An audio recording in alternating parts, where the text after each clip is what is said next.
Throughout history, in the month of June, a lot has happened.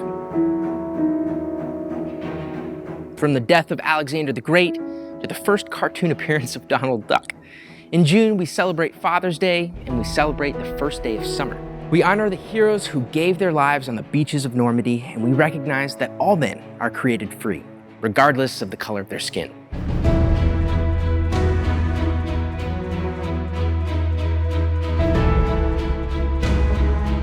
June has many important dates that deserve attention. But something interesting we discovered in our research that has often been overlooked was how many important women have made their mark during this month of June.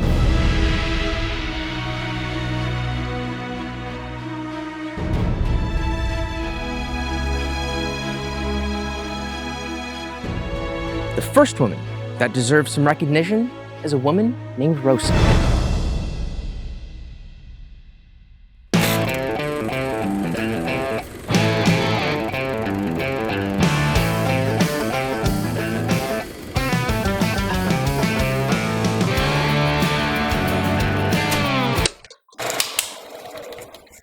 No, we're not talking about Rosa Parks, but rather a Rosa who has ties to the month of June, Rosa Young.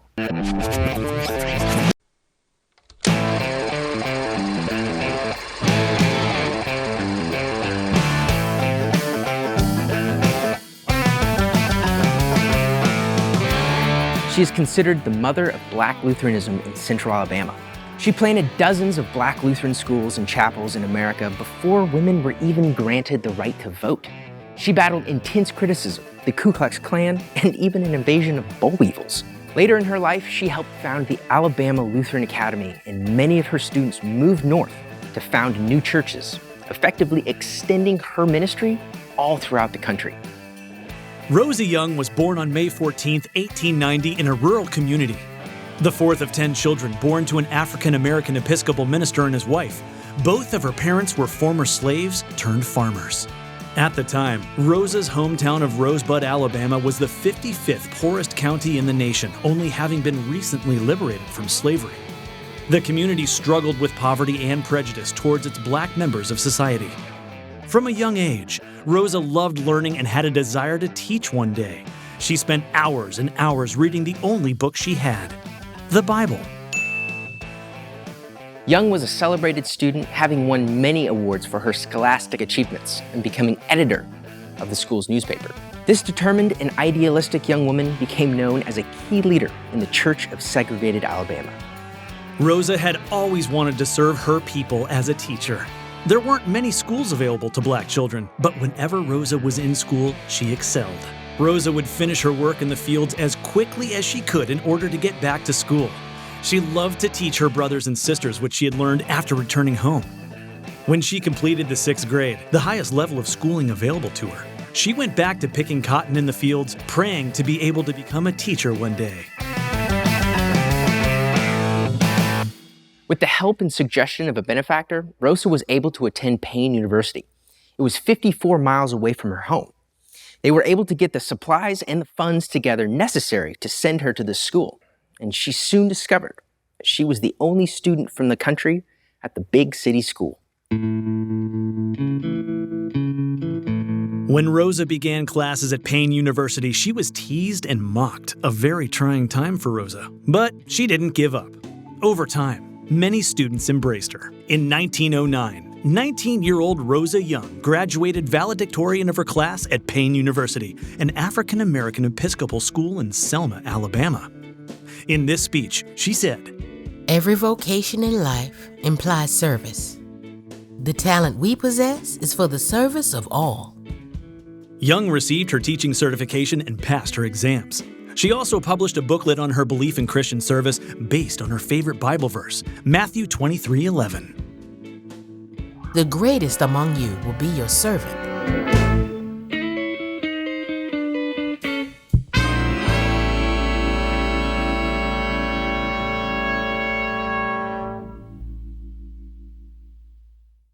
Young believed that service was a divine privilege and duty for every man and woman. She believed that as a Christian, we were all called to give light to those who are in darkness and help the weak and poor.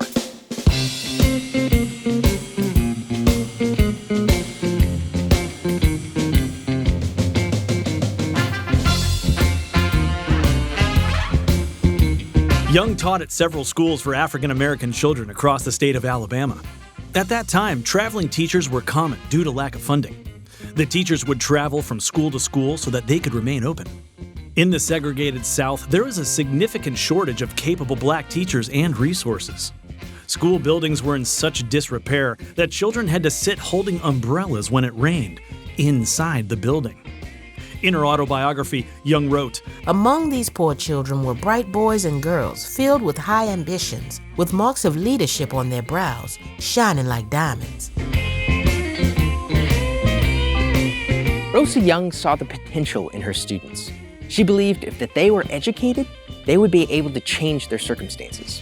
Psalms 127 describes children as being like arrows in the hand of a warrior. Rosa devoted herself to training these children the same care an archer would take with an arrow, sharpening and straightening it, setting into the bow, pointing it in the right direction, and releasing it. Many of her children would go on to found churches and schools of their own, sending more arrows flying through the air, providing education and resources for those who couldn't afford it. Over the next few decades, Young continued to focus on education, both traditional and religious. In 1912, she was determined to start a private school in her hometown of Rosebud, with the financial support of both blacks and whites in the community. The school began with only 7 students in an old cattle shed. Over the next few years, the school quickly grew, and they were able to build their first school building. When construction began, Rosa was able to find the teachers and supplies she needed to open the Rosebud Literary and Industrial School in October of that year. In its first year, they welcomed 115 students, which grew to 215 in its second year. This was a huge accomplishment and well received in the community.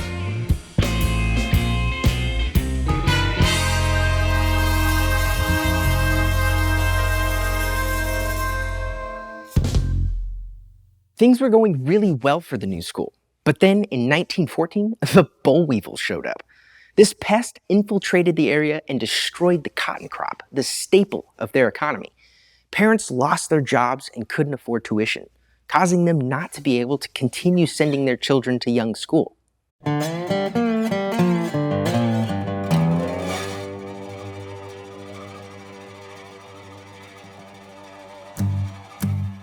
The Rosebud Literary and Industrial School lost students and staff, struggling to stay afloat. Despite Young's efforts in gaining funding from donors to privately fund the school was on the brink of closing its doors. By the fall of 1915, Young was desperate and wrote to Booker T. Washington, who founded the Tuskegee Institute. Unfortunately, Booker T. Washington couldn't help. But Washington's personal secretary suggested she reach out to the Lutheran Church Missouri Synod. It was a predominantly German church that had funded black Lutheran missions in the rural South, plus some parochial schools in Louisiana and North Carolina. This was the connection Rosa Young needed. They inquired for more information about her situation and then decided to establish a mission in Rosebud. Young was extremely cooperative, and the board sent veteran missionary pastor Reverend Nils J. Bach early in 1916 to check out the area. Bach became the superintendent of the school and oversaw its development. He also taught Rosa theology for 2 hours a day. Meanwhile, Rosa Young became a teacher and advisor to the school, giving the management and property over to the Lutherans.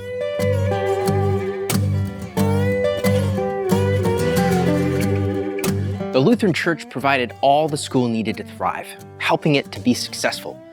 They added religious courses and biblical principles to the curriculum. They also talked with the community about starting their own Lutheran churches in the area. On Palm Sunday in 1916, 58 people were baptized and 70 were confirmed, including Rosa Young, becoming the first black Lutheran congregation and school in Wilcox County. The school was so successful that others became interested in the area for establishing schools and churches. Young and Bach worked together in visiting these locations, and they became hubs for Lutheran congregations. She even traveled outside the area to tell other Lutherans about what was happening with the African American mission in Alabama. In the summers, Rosa Young would walk on foot to homes, sharing the good news of Christ with the poorest of families. From 1946 to 1961, Rosa Young served as a faculty member of Alabama Lutheran Academy and College. The school she had founded, with the help of the Lutheran Church in 1922, was called Concordia College. Its mission was to educate and train future Black Lutheran pastors and teachers for the Alabama mission and beyond.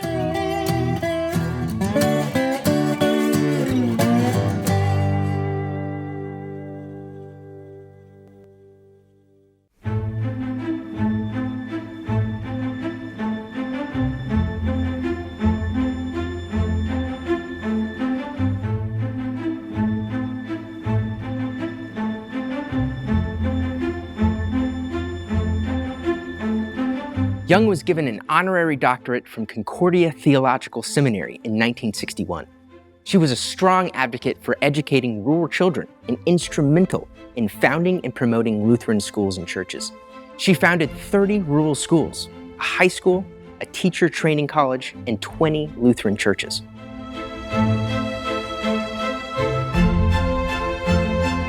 Rosa Young made her life a living sacrifice to serve the poor children. Education in the poor and Black communities is forever changed because of her resilience and great striving. Rosa Young is truly a great woman of faith.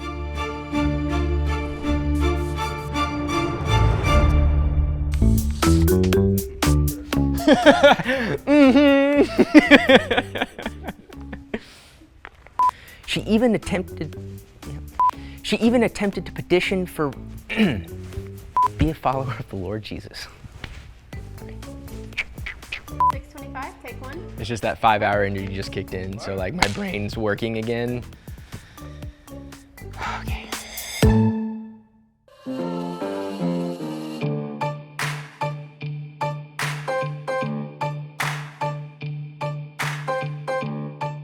Our next woman of faith was a crusader for everything freedom, whether it was spiritual freedom, abolition, or women's rights activism. This fiery female evangelist became one of the most famous abolitionist and women's rights lecturers in American history. Although she would later be known as Miss Sojourner Truth, she was born Isabella Baumfree.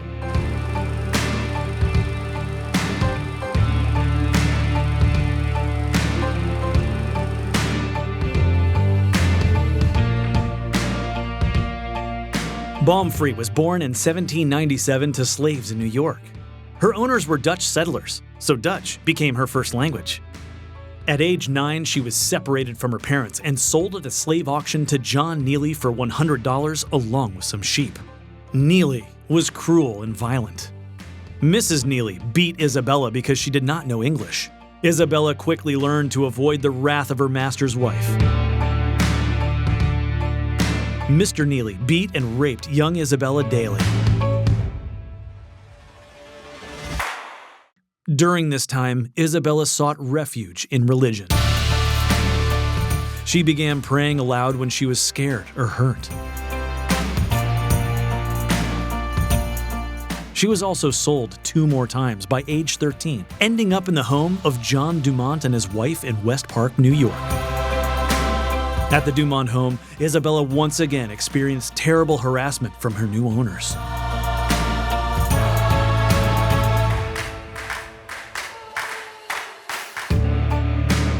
New York started the legislation process of emancipation around the turn of the 19th century, but it took more than 2 decades for all slaves to finally be liberated.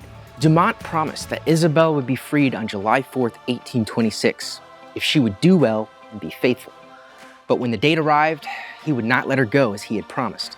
Isabella was infuriated and decided to act.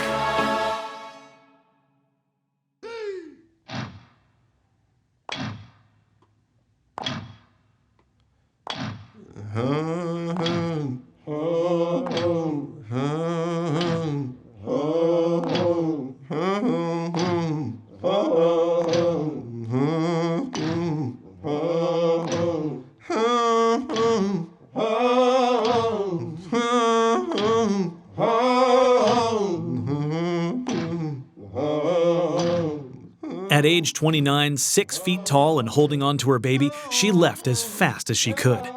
She said of that moment, I did not run off, for I thought that to be wicked, but I walked off, believing that to be all right. she left her other children behind because they were still legally bound to Dumont, a decision she said was a heart-wrenching choice.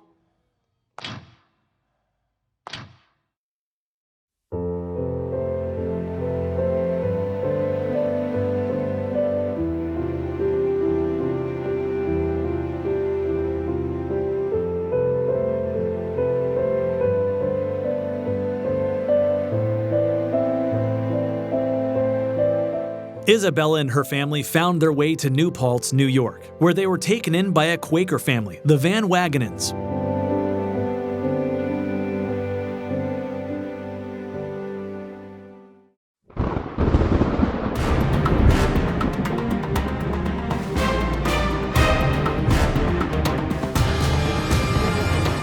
Dumont, however, did not accept her walkout and found her there, attempting to reclaim his property. Quickly thinking, the Van Wagenens offered $20 for Isabella's services until the anti-slavery law took effect in 1827. Dumont took the money. The anti-slavery law finally passed, after which Dumont sold Isabella's 5-year-old son Peter. She filed a lawsuit to get her son back with the help of Van Wagenens. She won her case and regained custody of Peter. The first black woman to sue a white man in U.S. court and win. It was while she was living with the Van Wagenens that Isabella became a Christian.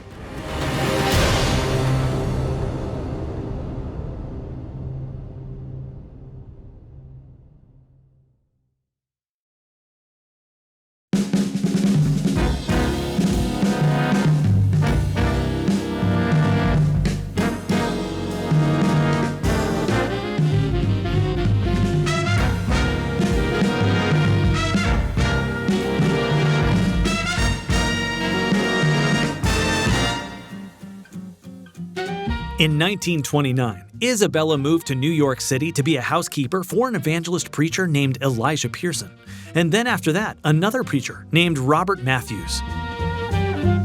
Working for and living among these preachers and their families stirred Isabella's desire to know God and to preach and win converts. On June 1st, this month in history, in 1843, Isabella Baumfree decided to change her name to Sojourner Truth, because she believed her mission was to go forth and speak the truth. Sojourner, because I was to travel up and down the land, showing people their sins and being a sign to them. And truth, because I was to declare the truth unto the people. It was at that time that she began her journey of preaching the gospel and speaking out against slavery and oppression. For you were called to freedom, brothers. Only do not use your freedom as an opportunity for the flesh, but through love serve one another. It was in 1844 that Sojourner Truth joined a Massachusetts abolitionist group called the Northampton Association of Education and Industry. The 210-member group supported women's rights and pacifism and lived together in a self-sufficient community on 500 acres. They raised livestock, ran a sawmill, a grist mill, and a silk factory. It was also a stop on the Underground Railroad. This was where she met Frederick Douglass, who launched her career as an equal rights activist. The group ended up disbanding in 1846, but Truth's career as an activist and reformer was only starting. At the Ohio Women's Rights Convention in 1851, Truth had the opportunity to speak.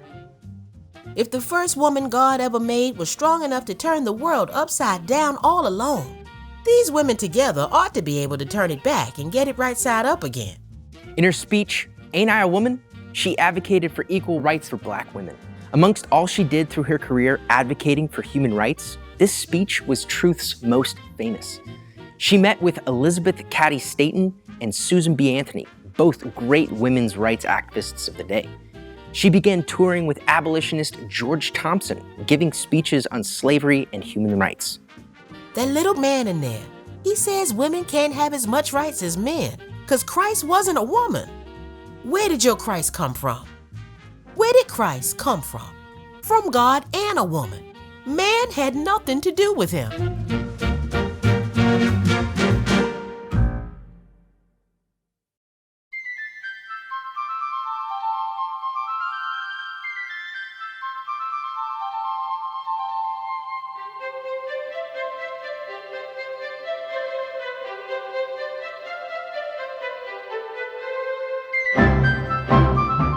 Through the Civil War, Truth helped the cause by recruiting black soldiers.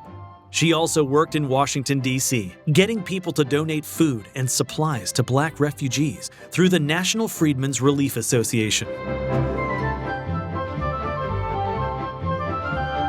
Abraham Lincoln began to notice all that Sojourner Truth was doing and invited her to the White House in October of 1864. Lincoln showed her the Bible given to him by African Americans in Baltimore. It was while she was in Washington that Truth boldly rode white-only streetcars, showing her disdain for segregation. A streetcar conductor tried to violently block her from riding, and she got him arrested and won her case. When the war ended, Sojourner worked tirelessly to find jobs for freed blacks who were impoverished. She even attempted to petition for the resettlement of blacks in the West on government land, but was unsuccessful. In 1867, Sojourner moved back closer to her daughters in Michigan.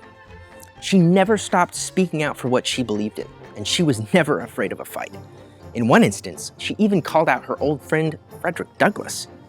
She was concerned that he was only pushing equal rights for black men and not women. Now, if you want me to get out of the world, you had better get the women voting soon. I shan't go till I can do that. The way Sojourner spoke about equal rights was with stone-cold logic. In speaking of the issue of race and religion, she once said, "Children, who made your skin white?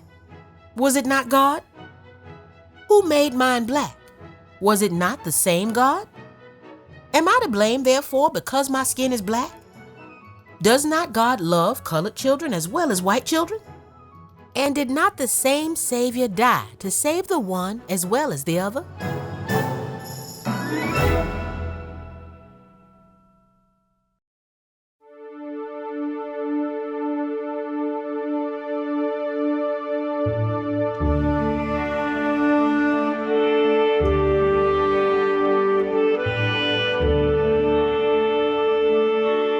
Sojourner lived up to her self-appointed surname, Truth.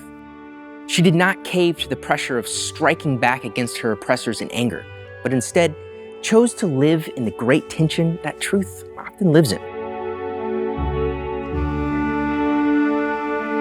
Sojourner Truth is an inspiration. With her newfound freedom, she didn't use it to serve her own needs, but dedicated herself to the service of others.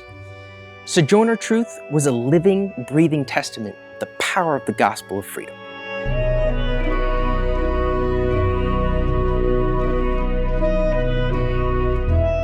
Truth died early in the morning on November 26, 1883. Laying peacefully in her bed, her last words were simply, "Be a follower of the Lord Jesus."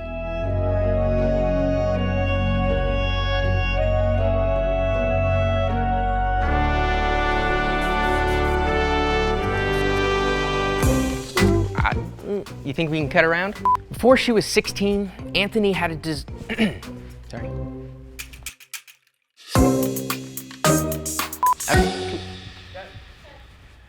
I have a little tough time. Right there, yeah, okay. There you go, and action. Sorry, I'm sorry. Is that a cut, Mr. Director? All right.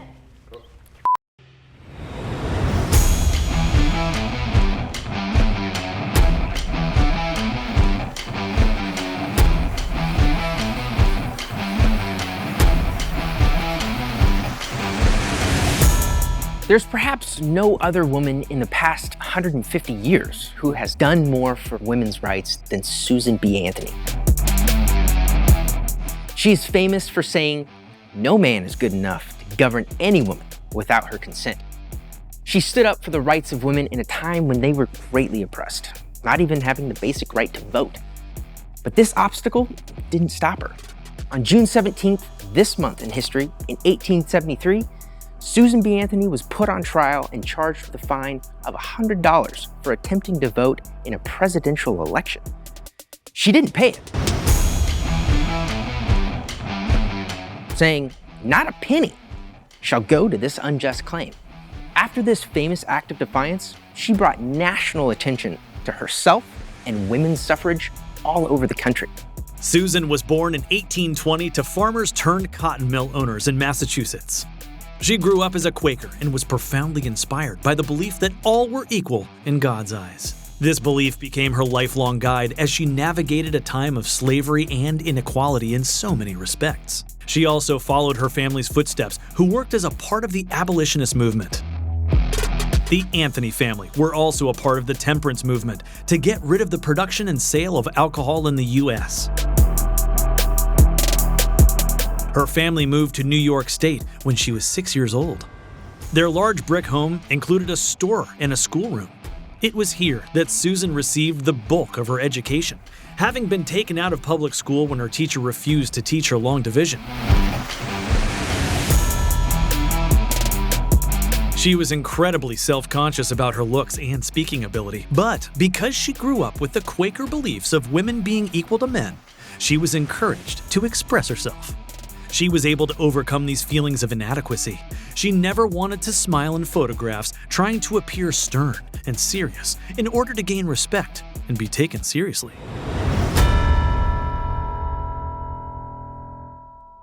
Before she was 16, Anthony had a desire to teach, even though she felt she didn't have enough education. To help, her father enrolled her at the Quaker boarding school in Philadelphia. But that year, the financial crisis, known as the Panic of 1837, caused a nationwide depression. It hit her family hard, and they lost their home and had to sell everything they owned.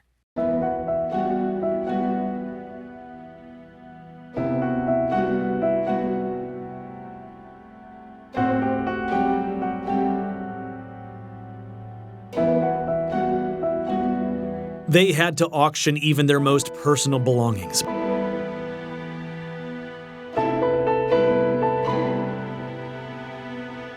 But Anthony's uncle was able to bid for them at the last moment and return them to the family.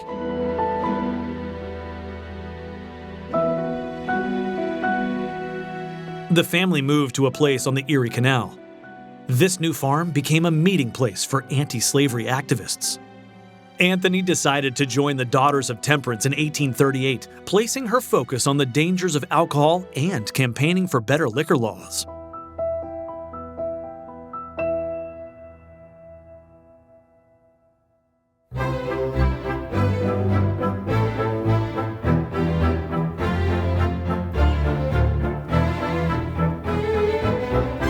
At age 26, Susan B. Anthony decided to leave home to teach, hoping to help her father pay his debts. She rose to head mistress of the female department at Canajoharie Academy and held this post for 2 years. It was while here that she realized that female teachers only made $2.50 per month and male teachers made $10 per month. She then joined the teachers' union to help fight for equal wages.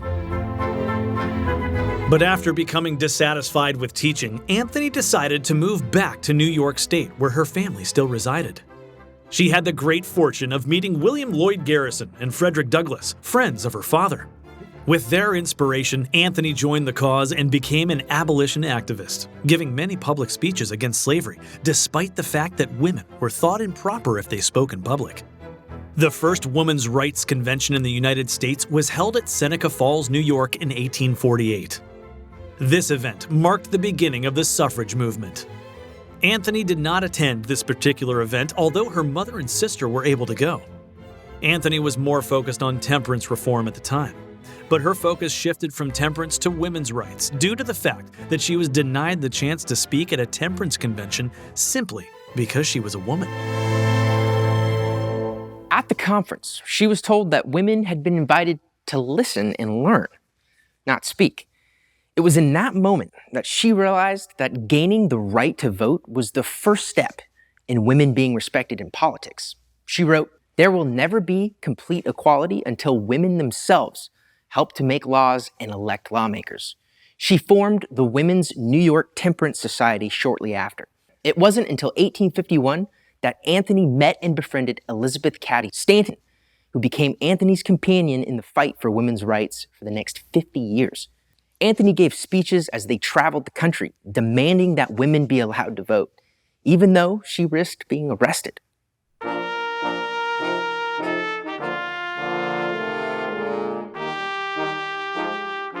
Along with Stanton, Anthony co-founded the American Equal Rights Association. This organization created a newspaper called The Revolution, for which Anthony was an editor. This magazine helped spread the ideas of equality and rights for women even further. Its motto was, "Men, their rights, and nothing more. Women, their rights, and nothing less." She lectured in various places to raise money for the cause and the newspaper, and became quite famous in that day. Anthony was either loved or hated for her dedication to the suffrage movement. Stanton and Anthony also went on to edit 3 volumes of History, Women's Suffrage. In 1868 and 1870, Congress passed the 14th and 15th Amendments, which gave African American men voting rights. Anthony was outraged that women were not included in the legislation.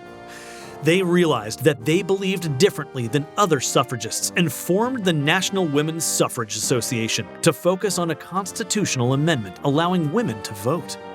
In 1872, after casting her ballot at Rochester, New York, Anthony was arrested. At her 2-day trial, she was indicted, tried, and convicted for voting illegally. The judge allowed Anthony one chance to speak before her sentencing. She said the trial was the greatest judicial outrage history had ever recorded. The judge fined her $100 plus the cost of the prosecution. Anthony, however, refused to pay, saying, "Not a penny shall go to this unjust claim." Anthony never paid. News of this event rose to national attention in 2020 when President Donald Trump gave Susan B. Anthony a complete presidential pardon for the matter. Defying the verdict of a sitting judge is something few people would have the courage to do. But the courage of Susan B. Anthony came from her deep conviction about right and wrong. And because of her profound moral intuition, it allowed for her to sniff out the hypocritical behavior of those around her. She once said, "I distrust those people who know so well what God wants them to do, because I notice it always coincides with their own desires." Scripture talks of a similar situation. "These people honor me with their lips, but their hearts are far from me. Their worship is a farce, for they teach man-made ideas as commands from God." Matthew 15:8-9. In 1888, Anthony helped form the National American Women's Suffrage Association, combining the 2 largest suffrage associations into one for their joint cause.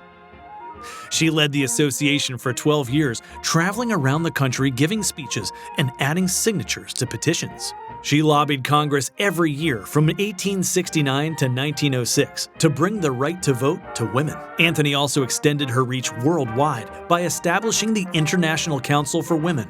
She was the head of the U.S. delegation to their meetings in 1899 and 1904. She even managed to secure funds to allow for the admission of women to the University of Rochester.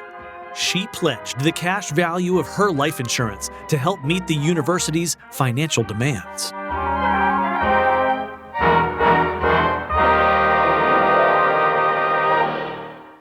In 1905, Anthony met with President Theodore Roosevelt to lobby for women's rights to vote. And the next year, she attended a women's suffrage convention in Baltimore, where she stated that failure is impossible. Susan B. Anthony died 14 years before the 19th Amendment was passed, but there is no doubt that she led the charge in bringing lasting change to the nation. At one point in time, she had wished to live another century and to see the fruition of all the work for women. The amendment became known as the Susan B. Anthony Amendment to honor her commitment on behalf of women's rights. On July 2nd, 1979, she became the first woman to be featured on a U.S. coin, a great recognition of her hard work and dedication.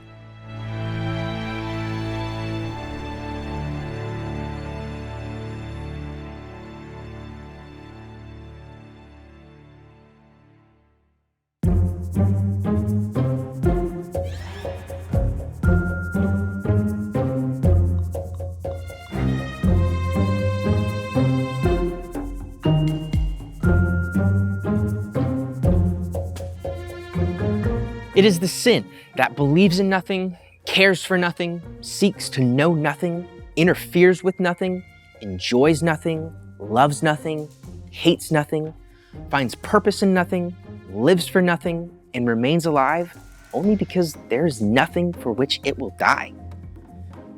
This is how Dorothy Sayers describes sin. As you can tell, she was quite the writer.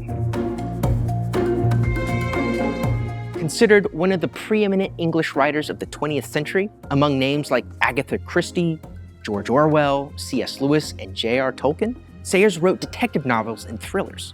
Although known primarily for her mystery writing, this brilliant lady showed her writing in a way to create meaningful discussion. She believed in hard work, but she also believed in purposeful work. And this belief would guide her entire career, leading her to create the translation of Dante's Divine Comedy for English audiences.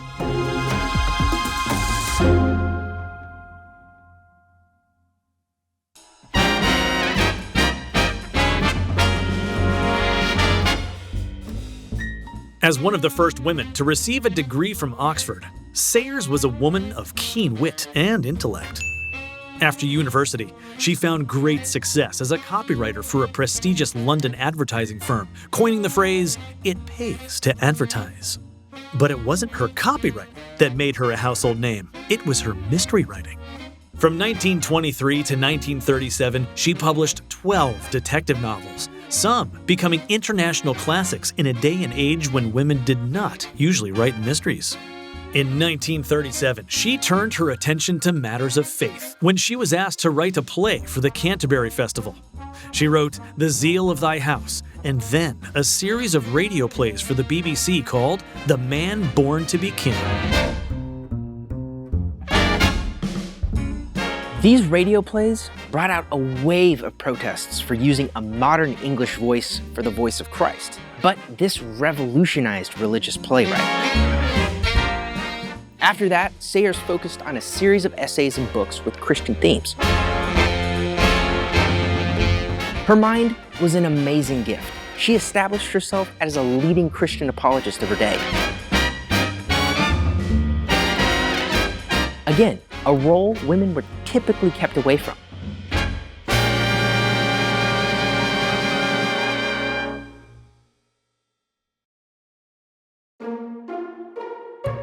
Sayers wasn't afraid to be direct in a humorous way in regard to theological dilemmas. She defended the church but did not shy away from calling it to be better. In Creed or Chaos, she said, The church's approach to an intelligent carpenter is usually confined to exhorting him not to be drunk and disorderly in his leisure hours and to come to church on Sundays. What the church should be telling him is this, that the very first demand that his religion makes upon him is that he should make good tables. According to her friends, Sayers found it very hard to speak with mere mortals on highly intellectual subjects. So she invested in friendships with acclaimed intellectuals, such as T.S. Eliot, Charles Williams, and even C.S. Lewis. C.S. Lewis seemed to be a perfect intellectual fit right from the start, at a time when friendship between a married woman and single man would have been thought odd, if not socially dangerous. Lewis and Sayers had very similar interests, but also similar personalities. They both loved a blunt, energetic debate. Lewis found a brilliant apologist and encouraged Sayers in the faith. Both of them found each other's company not only reputable in the art of apologetics, but also a safe person to vent about the difficulties Sayers faced in her own works as an author.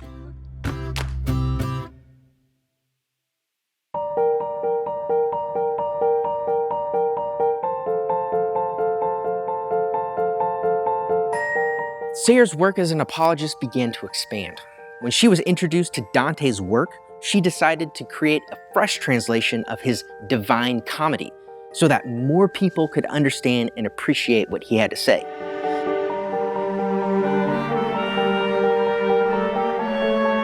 Dante's The Divine Comedy is widely considered to be the preeminent work in Italian literature and one of the greatest works of world literature. So when Sayers decided to translate it, it would be a giant task. Man is never truly himself except when he is actively creating something.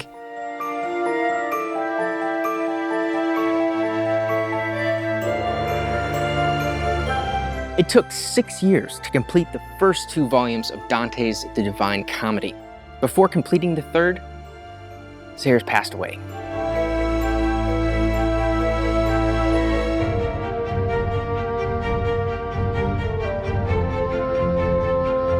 However, this brilliant mind and often underrated author and apologist, is regarded as one of the most influential English women authors of the 20th century.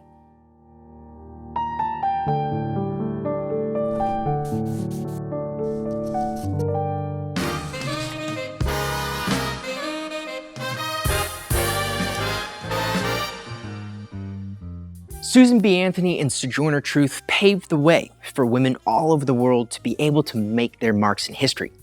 Women just like Hattie McDaniel. In 1939, she became the first African-American woman to leave her mark on Hollywood.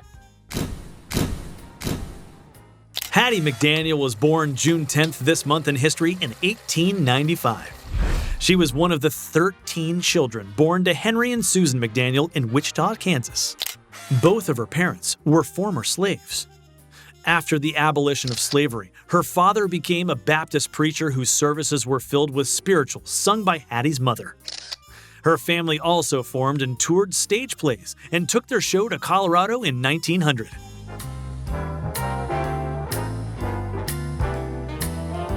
Along with a talent for songwriting, Hattie also inherited her mother's fine voice. She received her first glimpse of fame when she became the first Black woman to ever transmit her voice over American radio at Denver's KOA radio station. In talking about her talent, she said, "A woman's gift will make room for her."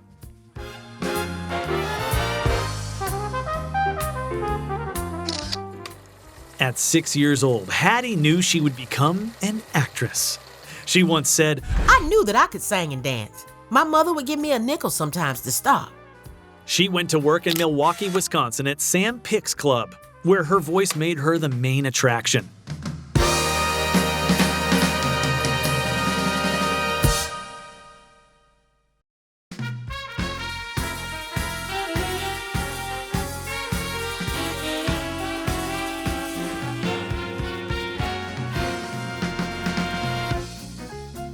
She enjoyed her successful stage career until she decided to take her talents to Hollywood in 1931. Her first job in Los Angeles was for a local radio show, The Optimistic Do-Nuts, where she voiced a character named Hi-Hat Hattie. She made her debut in the film The Golden West in 1932. Out of my way, 8-ball. Who wants to get in your way? Hey, you, wait a minute. What you want? Where'd you get that gold brooch? You mean this scrumptious piece of jewelry? Yeah, where'd you get it? Just give it to me. Who gave it to you? Ask me no questions and I'll tell you no lies. She landed her first major silver screen role in 1934, singing a duet alongside Will Rogers in the film Judge Priest. Although she was confined to only playing servant roles in films, she was able to break out of the stereotypical role and make it feel real and authentic. She was able to give her characters life and dignity, and her audience could not ignore her or the women she represented. She's best known for creating characters whose wit, charm, and inescapable humanity could be enjoyed by both white and black audiences. She managed to embody the traditional virtues of the faithful maid while preserving a sense of pride and autonomy in her characters. This refinement of her acting abilities led to her portrayal of Mammy in Gone with the Wind.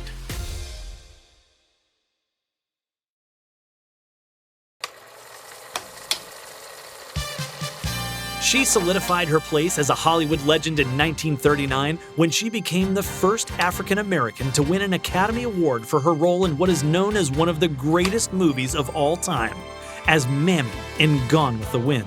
The Academy Award for the Best Performance of an Actress in Supporting Roles during 1939 to Hattie McDaniel.